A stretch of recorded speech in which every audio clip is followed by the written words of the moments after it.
అందరికీ నమస్కారం.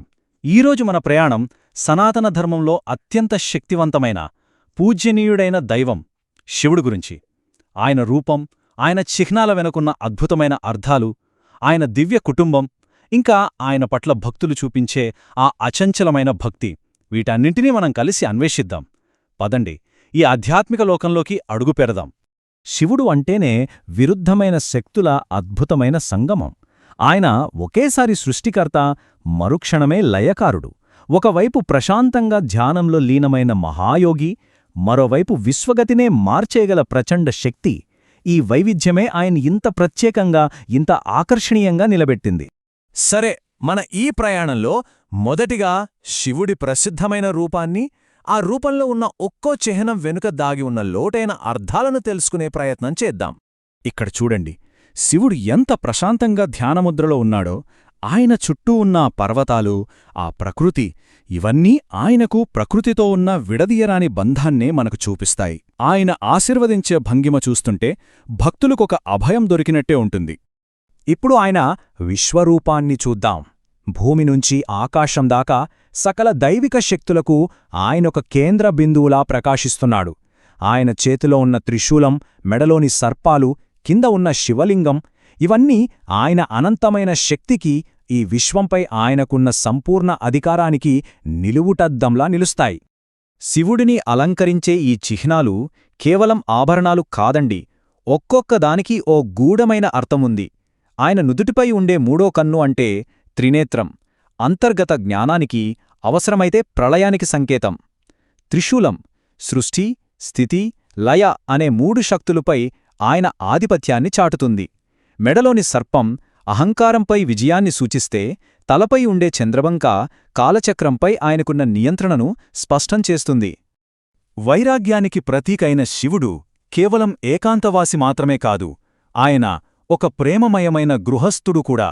ఇప్పుడు మనం ఆయన దివ్య కుటుంబాన్ని, ఆ దైవిక ఐక్యతను చూద్దాం. ఇది శివ కుటుంబం యొక్క సంపూర్ణ చిత్రం. శివుని పక్కన శక్తిస్వరూపిణి పార్వతీదేవి, ఇంకా వాళ్ల అబ్బాయిలు, విఘ్నాలకు అధిపతి అయిన గణేశుడు, యుద్ధదేవుడైన కార్తికేయుడు. ఈ కుటుంబం దైవత్వంలోని శక్తి, జ్ఞానం, ధైర్యం, ఇలాంటి విభిన్న అంశాల పరిపూర్ణ కలయికకు ప్రతీకనమాట. ఇక్కడే శివతత్వంలోని అసలైన అందం మనకు కనిపిస్తుంది. ఆయన ఒకే సమయంలో గొప్ప వైరాగ్యమూర్తి, అలాగే బాధ్యతగల గృహస్థుడు. ఈ ద్వంద్వ స్వభావం మనందరికీ ఒక గొప్ప సందేశాన్నిస్తోంది. అదేంటంటే, ప్రాపంచిక బాధ్యతలను నిర్వర్తిస్తూనే ఆధ్యాత్మికంగా ఎదగడం సాధ్యమే అని. ఇప్పటిదాకా మనం శివుడి సాకార రూపాన్ని చూశాం కదా. ఇప్పుడు ఆయన యొక్క అత్యంత గహనమైన, నిరాకార రూపమైన శివలింగం వైపు మన దృష్టిని సారిద్దాం. అయితే ఇక్కడొక ప్రశ్న తలెత్తుతోంది. అసలు రూపమంటూ లేని ఈ విశ్వమంతా వ్యాపించి ఉన్న శక్తిని భక్తులు ఎలా ఆరాధించగలరు? దీనికి సమాధానమే శివలింగం. శివలింగమంటే శివుడి ప్రతిమ కాదు, అది ఆయన అనంతమైన, నిరాకార తత్వానికొక గుర్తు. ఆది అంతం లేని ఈ రూపం ఈ విశ్వసృజనాత్మక శక్తికి, ఈ సృష్టి మొత్తానికి మూలస్తంభం లాంటిది.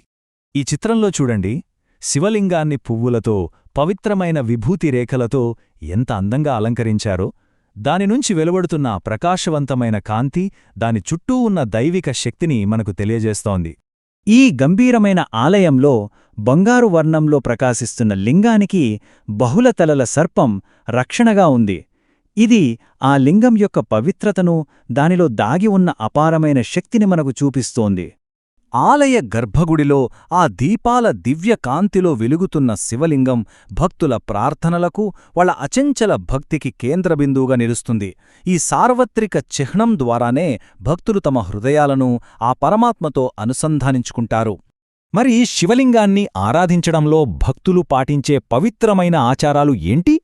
వాళ్ళు సమర్పించే నైవేద్యాల వెనుకున్న భక్తిభావమేంటి? ఇప్పుడు పరిశీలిద్దాం. ఇక్కడ రెండు ముఖ్యమైన భక్తి మార్గాలను మనం గమనించవచ్చు. ఎడమవైపు లింగానికి పాలు, నీరు, ఇంకా ఇతర పవిత్ర ద్రవాలతో అభిషేకం చేస్తున్నారు. ఇది శుద్ధీకరణకు ప్రతీక. ఇక కుడివైపు పువ్వులు, పండ్లు, దీపాలను నైవేద్యంగా సమర్పిస్తున్నారు. ఇది దేవుడి పట్ల మన కృతజ్ఞతను, ప్రేమను వ్యక్తపరిచే ఒక మార్గం. ఈ ఆచారాలు కేవలం కర్మకాండలు కాదండి.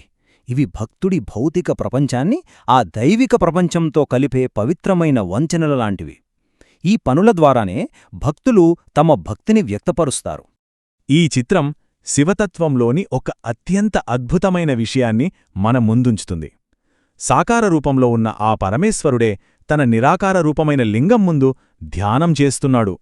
అంటే రూపం, అరూపం, వ్యక్తిగతం, విశ్వవ్యాప్తం ఈ రెండింటి మధ్య ఉన్న అద్భుతమైన ఐక్యతకు ఇది ఒక నిదర్శనం. ఇక ముగింపుగా ఒక ఆలోచింపజేసే ప్రశ్న. ఒక సాధారణ రూపంగా కనిపించే శివలింగం అనంతమైన విశ్వాన్ని, దానిలో ఉన్న సృజనాత్మక శక్తిని ఎలా సూచించగలదు? విశ్వాసంలో, ఆధ్యాత్మికతలో చిహ్నాలకున్న శక్తి ఎంత గొప్పదో ఈ ప్రశ్న మనల్ని ఆలోచింపజేస్తుంది.